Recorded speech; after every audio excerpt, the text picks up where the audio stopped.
lot of times I talk about people making the best of their second chance. And John here is on your third or fourth or fifth chance. Just to start, you struggled with some serious mental health issues as a child. Yeah. You went to prison for a very long time. Yeah. And then you were attacked by a man with swords, nearly lost your hands, your legs, and your life. Yeah. So let's start at the beginning. Like, what is the beginning of your story, and how are you making the best of your second chance? Yeah, so I think you hit on the points of when I was a teenager, I really started to struggle a lot with depression and anxiety, but more so than some people, where I was suicidal at a young age. But I reached out and asked for help because I could tell something was wrong.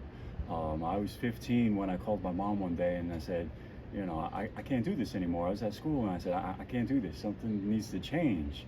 And I started going to therapy, but unfortunately I never really opened up.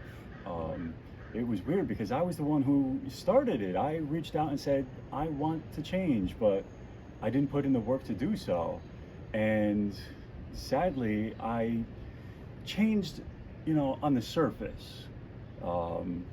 Things appeared to be going a lot better for me on the surface. And it was also, I was afraid to admit to my family, my friends who saw me doing better on the outside. I was afraid to admit to them that, no, I still really struggle.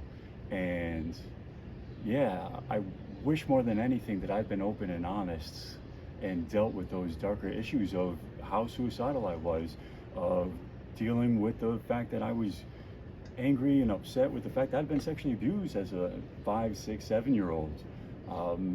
I never dealt with those issues at that time, and I wish more than anything that I had.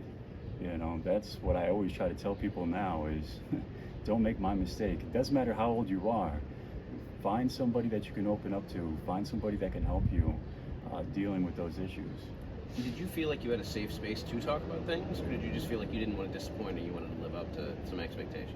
Yeah, so I think it was definitely I had a safe space. I had a mother who cared about me, who was willing to, look for the resources, bring me to a good therapist, helping me out. And I could have opened up to her also, but I just didn't feel comfortable. And it was also that I didn't want to scare her. I didn't want to disappoint her. And it was a really tricky situation. I think a lot of times one of the effects of abuse is we learn to subjugate our needs to the needs of another, and we stop taking care of ourselves or thinking that what we want or need is valid. So it makes sense that you'd be more worried about everybody else rather than yourself. Yeah, I mean, that's definitely true. Even my abuser, I never, opened up and told people who he was until years later. And it was pretty much just kind of like, hey, this is why I've cut this person out of my life. And it was still kind of, I was worried about him in a weird way. So where did that lead to, or what did that culminate in?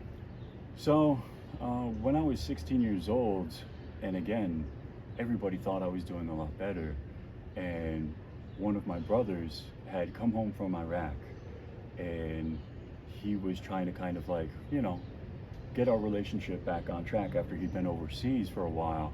And he said, you know what, we should start going hunting. I was like, yeah, of course.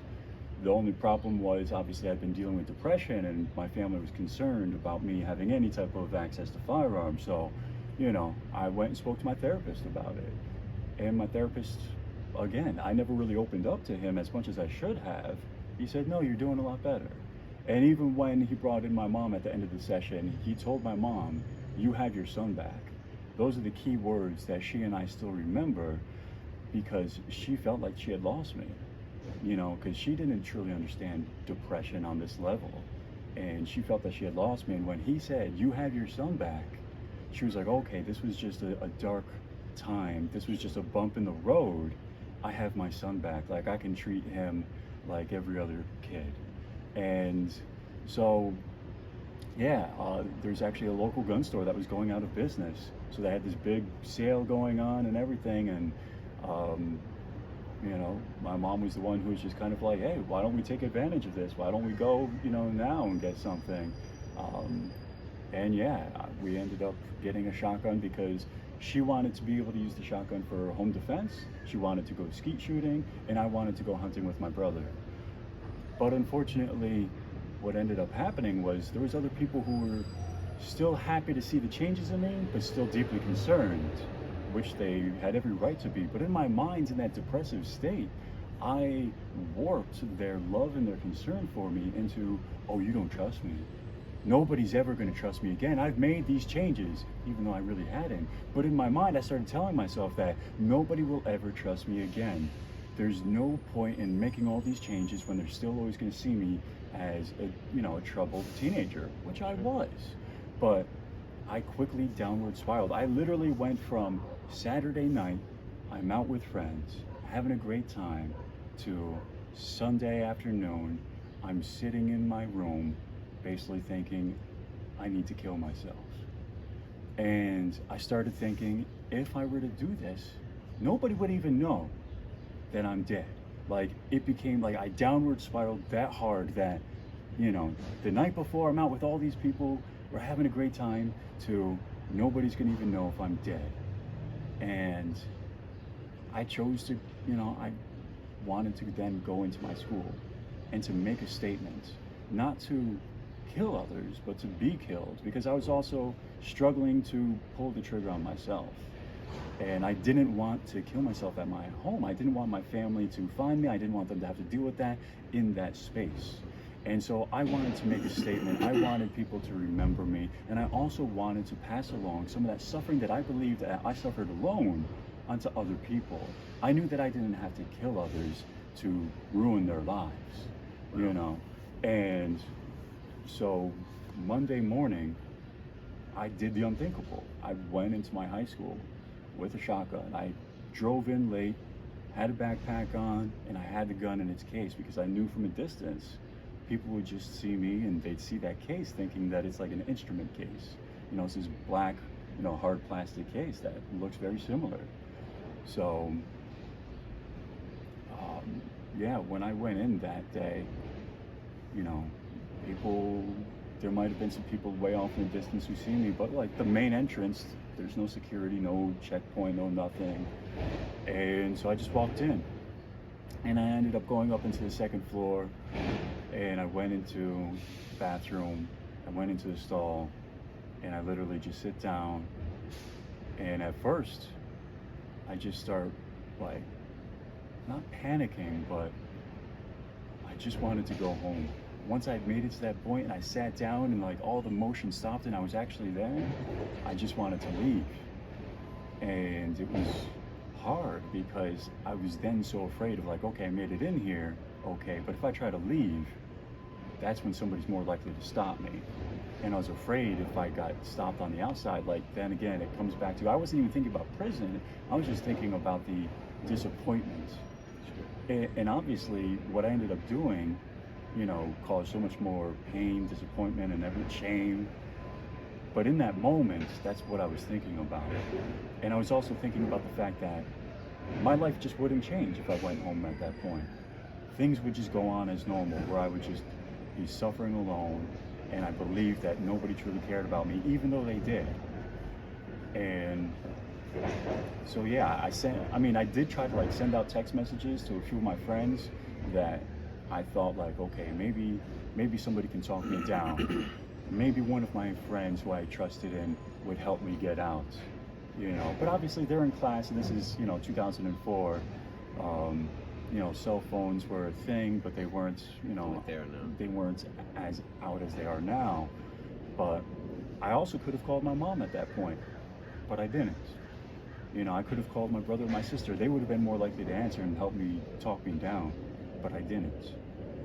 And what I ended up doing was I ended up walking out with the shotgun in hand, down at my waist. And one student, as I'm literally walking out of the bathroom, he starts to come in because I waited until I thought the hallways would be empty. The new period had just started, but he's coming into the bathroom as I'm walking out, and he literally freezes 3 feet in front of me. I've got the gun down at my hip, but it was already like kind of pointed forward, so it's now pointed directly at him. And he freezes in front of me, scared for his life, but also confused. And he says, literally, this can't be happening. And that's when he runs. And I just walked out. And at this point, I don't even really remember my thoughts. I just remember the sights, the sounds. I remember turning around the corner and seeing two other students a good 40 feet down as they were coming around the corner of the other side of the hallway. And one of them yells out, "Oh shit." And at that point, to everybody else, it was still any other day. And a teacher in a classroom right there, hearing him yell out, "Oh shit," I still remember her calling out and saying, "Watch your mouth." Because again, to her, at that moment, it was still any other day. It was any other day to her, hearing a student say that. Hold on 1 second, I just heard a sound. I want to make sure we're still recording. Okay, we are. I think that was my phone. That was a text coming in. Okay. But so yeah, at that moment, to her and so many others, it was still any other day. They didn't know my presence was there. They didn't know what was happening. But that's when I pointed the gun up and away from these two students, and I fired.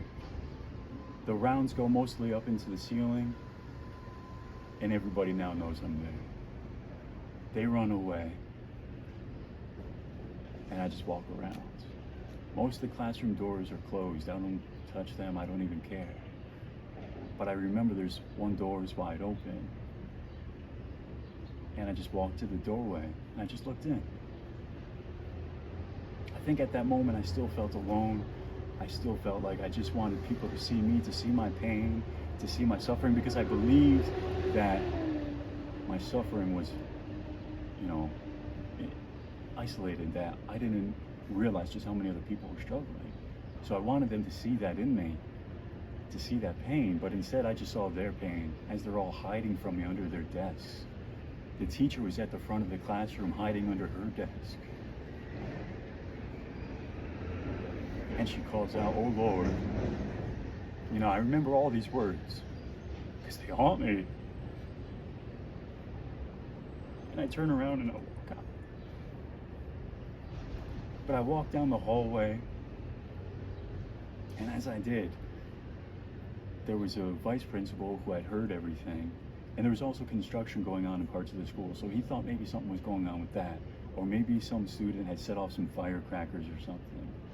Because nobody, who was far enough away really thinks that there's a shooting actually going on. Your mind wants to think of all these other things that it could be.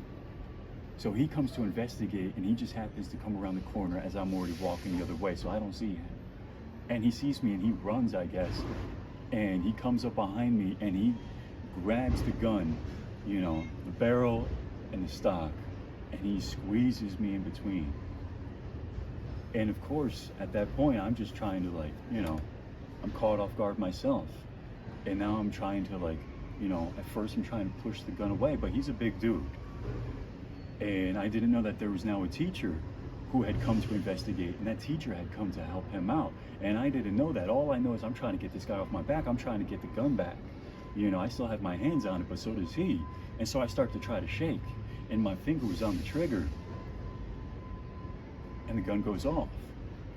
And I didn't even know at the time that the teacher had been hit in the shin. I didn't know that I had just shot somebody. And it wasn't until later on, but I just ended up raising my hands and saying, "Fine, I give up." And so that was pretty much it. They then had me, they put me on the ground, had me wait for the police. And everything follows, because now everybody thinks that the worst has happened. SWAT shows up and everything, and the school goes into lockdown. Parents are hearing over the news.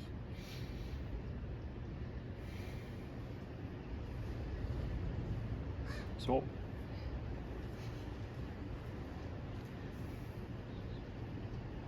it's one of those things I always had to remember.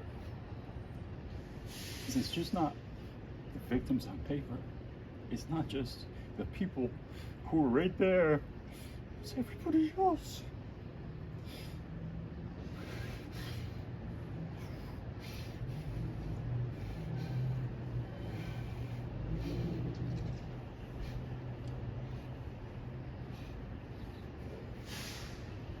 So many other people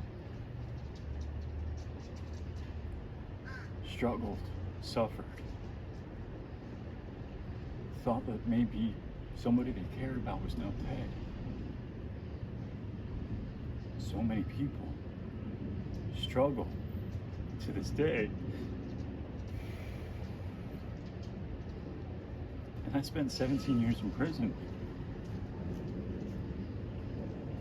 And every time there was a shooting, my own victims, their family, their friends, and everybody in my community thinks about that day. So while I was in prison, when I really started to finally change my life around, because I was just sick and tired of being sick and tired, I realized I have to do something to make sure that other communities don't go through this, that don't go through these tragedies that we hear about way too often. And so as I'm working on myself and finally opening up and finally admitting to all the struggles, to all the abuse I went through, to all the things that I now have done, and then the shame that weighed on me for what I had done. And there was this one therapist in this one book called Houses of Healing, and this therapist told me about this book, and she said, you know, it's good that you feel that shame, but there's a difference between toxic shame and healthy sense of shame. And she encouraged me, and this book encouraged me to use that shame to push me forward, to motivate me to do better.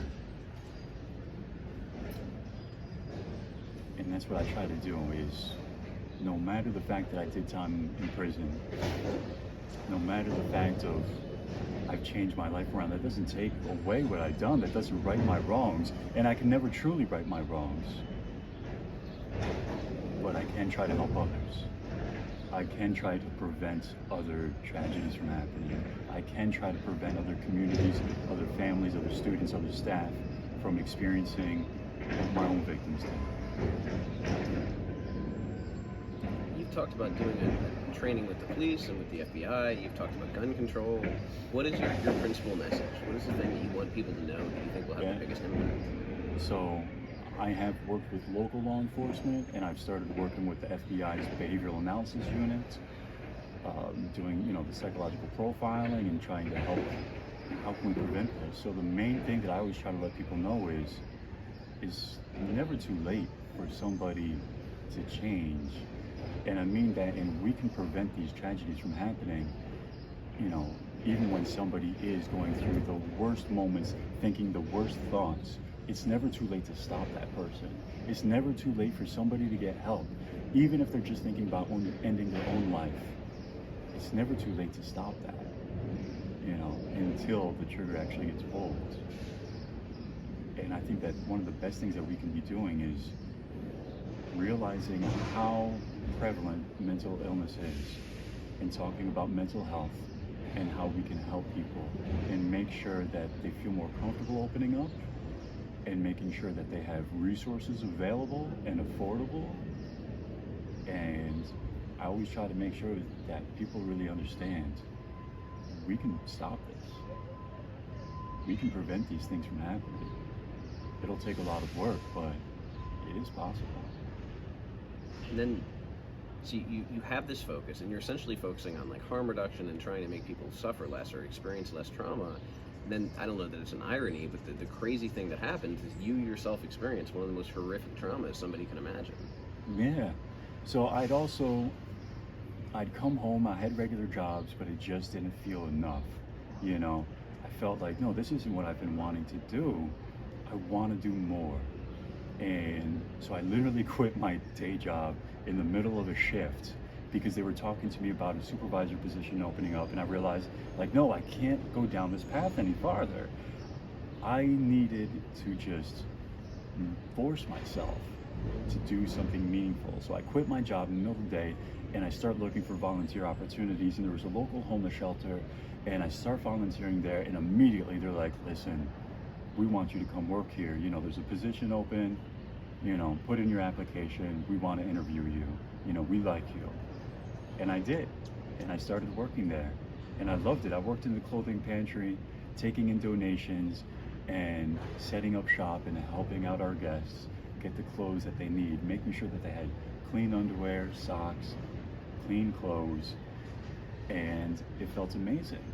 But I was working there for a while when, yeah, one day there was one gentleman who came in and he wasn't really regular. He wasn't somebody I interacted with. I didn't know his name. He didn't even know my name. But that day when he came in and almost immediately started to argue and abuse one of my other coworkers, you know, myself and my other coworkers overhearing this, we kind of stepped in and de-escalate the situation, or so we thought. But he keeps going, and eventually got to ask him to leave. You know, and I told him, I said, I'm sorry, you can come back tomorrow, but you have to leave. And he seemed okay. And I even told him, you know, it was lunchtime. I said, you can finish your lunch real quick, but then go. He said, can I go and grab my property? Because we had these gym lockers where people could stash their property.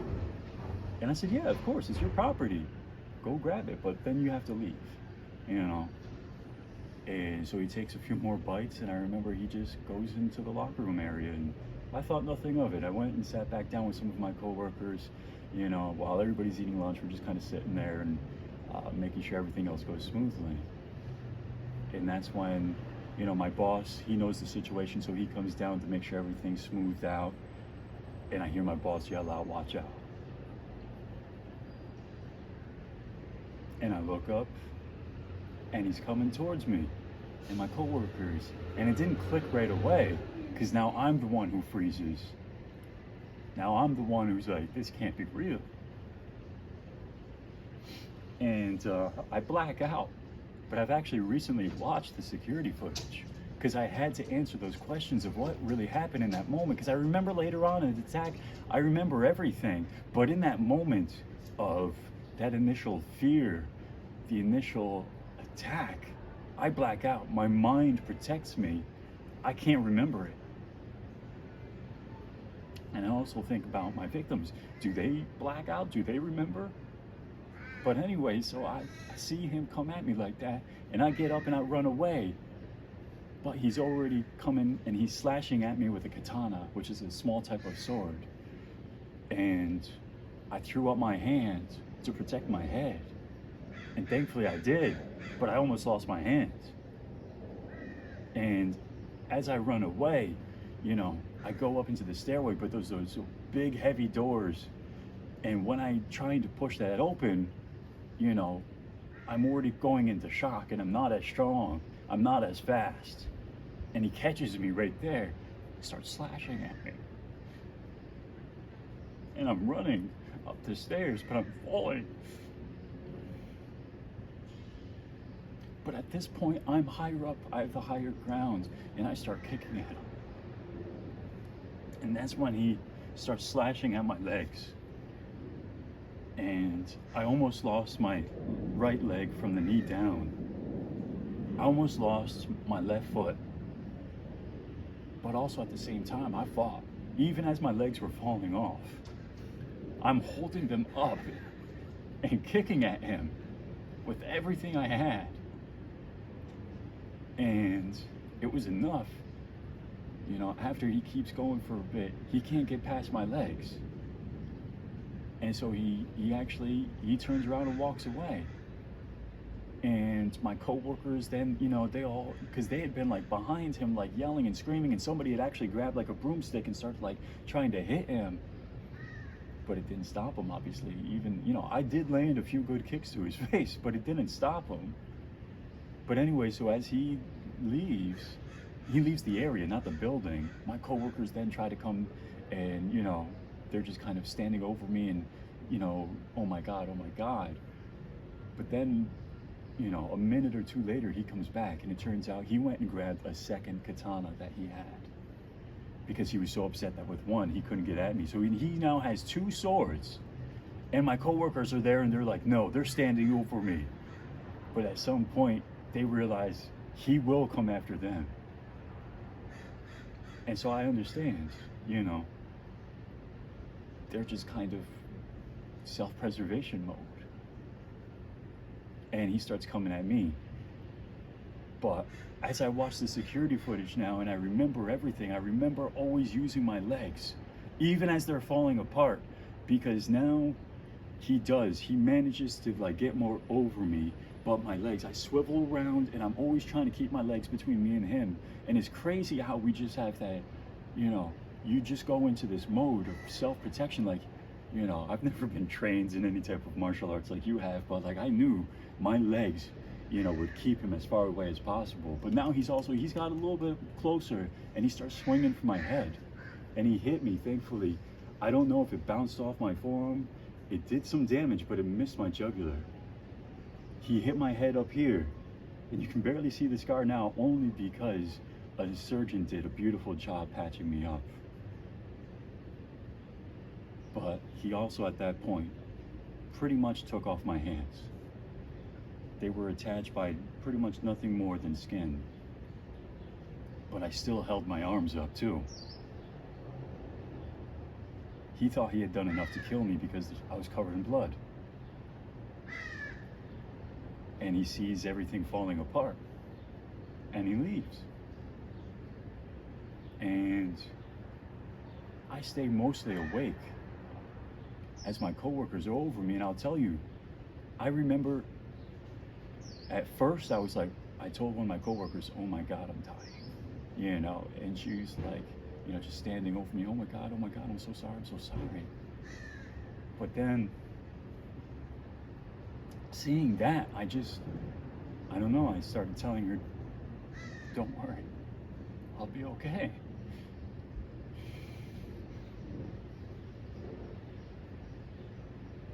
And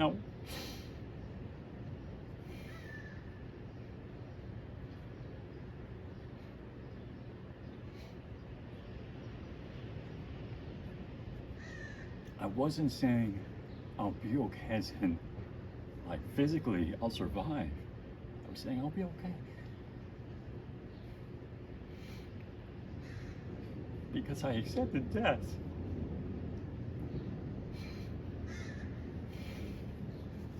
And to this point, nobody knows how I survived. Because at that point, I'm bleeding out. And I even told my coworkers, I said, grab something, put some pressure on this. And it's crazy that I had that mindset, that I was able to communicate that. Even they, after all this went down later on, they were so impressed. And I look back and I have no idea how I had that strength to then also like accept death, but at the same time as they're standing over me, I said, listen, just grab something and put some pressure on me. And I think maybe that's why I survived. Is because then they went and grabbed some towels and they started to pack the towels on me. They started to try to put pressure on me. But also, like, I had somehow managed, in between kind of like that first initial part of the attack, and when he came back and practically took off my hands, I had also pulled out my phone and had it lying next to me. But now that my hands are just basically like useless, like I'm literally with my hand dangling by a piece of skin attached by nothing more than that. I'm trying to like do this to get my phone to open up. Because, like I said, even though I was telling my coworkers to do all this, in my mind I knew it was too late. And I wanted to say goodbye to my mom.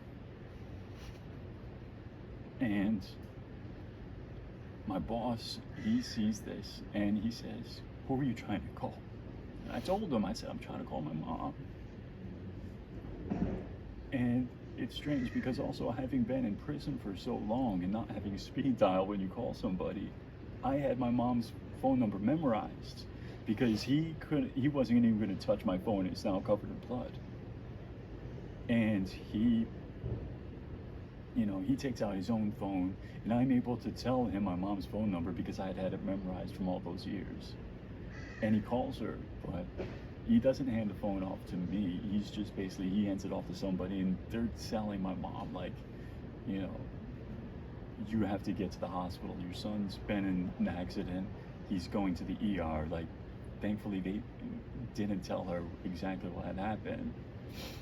But I just wanted to say goodbye. But somehow I survived. Somehow the police show up like 10 minutes later. You know, everybody had been calling 911. Even before the attack happened, we'd actually call the police because sometimes we know, you know, when we're asking somebody to leave the premises that, You know, not something of this magnitude would happen, but we sometimes need the police to help us, you know, get somebody off the property.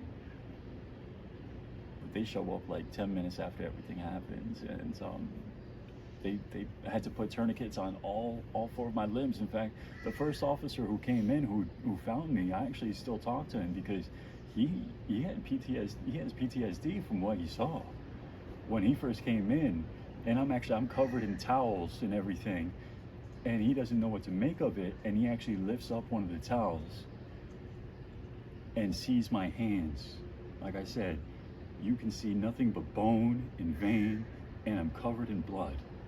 And he puts the towel down, he goes outside. I've seen his body cam footage. He goes outside and he starts screaming for the EMS.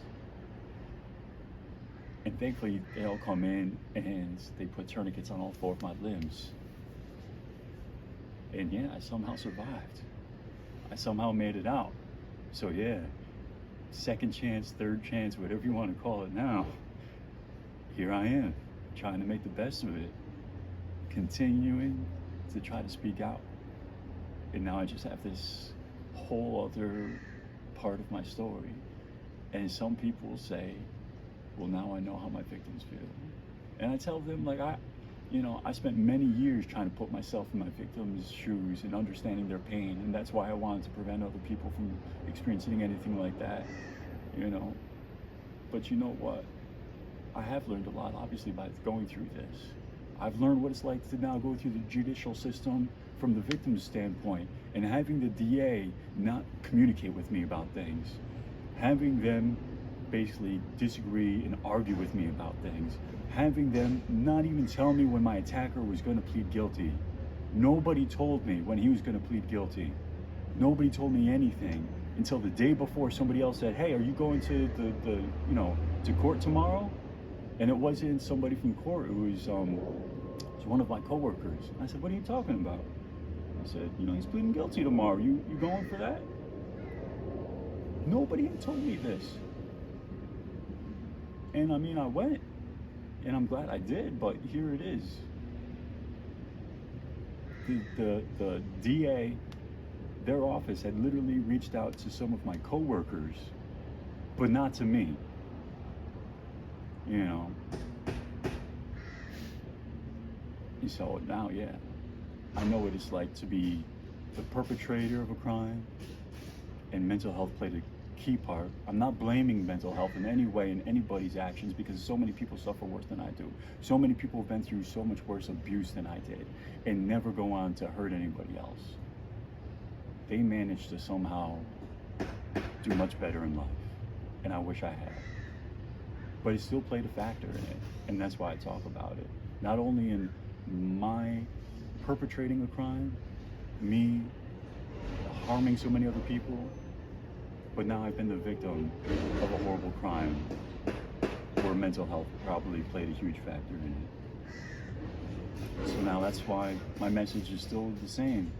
My message is still there. It's just now stronger, with more perspective.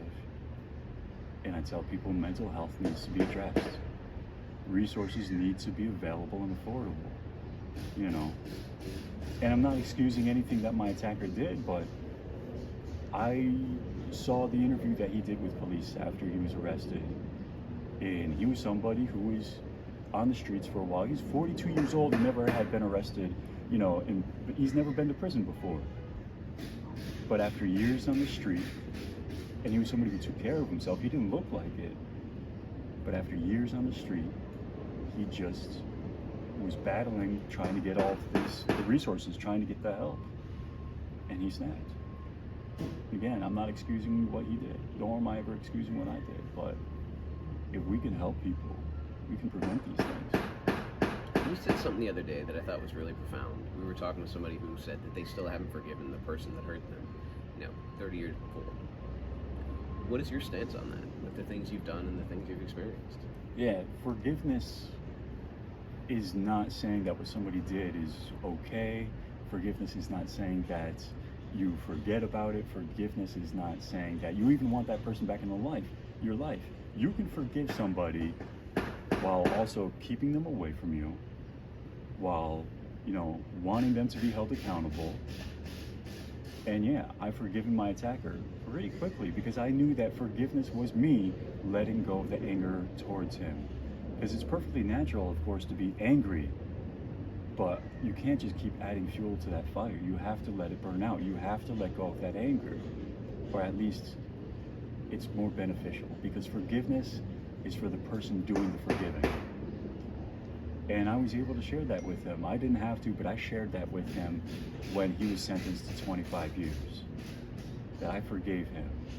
And if that helps him somehow turn his life around, good. But I didn't have to share that with him. I didn't have to share that with anybody. But I did so because I wanted him to know. I wanted others to know. I'm not going to hold on to that anger. I'm not going to, allow that fire to burn within me. Instead, I will let go of that anger towards him.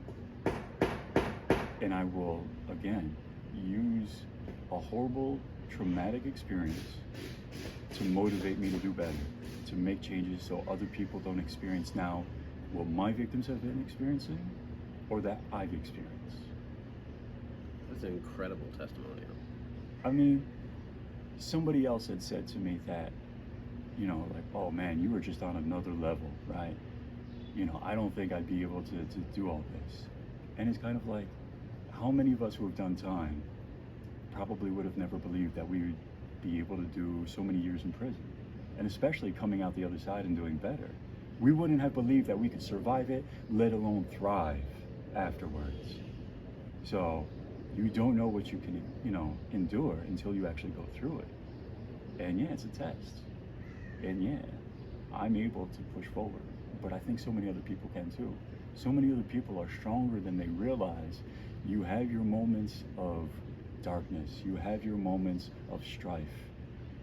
But that's perfectly okay. You can still come out of it a better person. You can still make it through. I mean, I will tell you, I'm very blessed to have a support system that's helped me through prison, that's helped me through this, and not everybody has that.